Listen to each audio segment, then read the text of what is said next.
So when it comes down to like high blood pressure, most cases are due to deficiency of potassium levels. And no, it's not your like regular serum potassium testing. It should be your RBC potassium testing. So if your doctor tells you that your potassium levels are fine, he is referring towards serum levels, which holds only 1%, while RBC potassium holds 99%.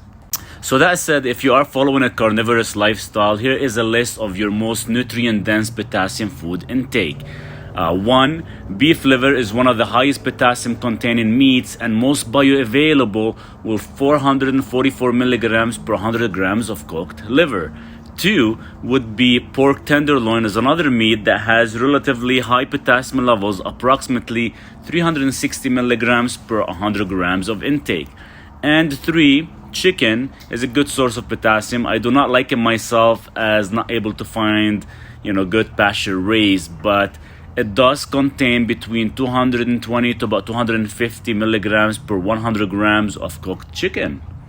In addition, do keep in mind this would be your best way to gain more potassium in your diet and as being most bioavailable. Now moving forward, here is another option you can always add. 150 grams of sliced avocado will contain about 728 milligrams of potassium. 154 grams of pomegranate will contain roughly about 666 milligrams of potassium, and 130 grams of sweet potato will contain about 438 milligrams of potassium. In addition, there are more foods that contain potassium, but due to the sugar content, it will interfere with the body's ability to absorb and utilize potassium effectively. So when we consume sugar, our insulin levels increase, right? Which can cause the kidneys to excrete more potassium in the urine. And this can lead to a potassium deficiency, even thought we are consuming enough potassium in our diet. For example, do not count the following items for potassium levels, such as bananas, dried fruits, oranges, etc. Now, as for vegetables, again, you have sweet potato, spinach, Swiss chard, beet greens, squash, broccoli, Brussels sprouts, and mushrooms. But due to the anti-nutrients found in vegetables, such as phytic acid, tannins, oxalates, polyphenols, can all bind with potassium and reduce their bioavailability.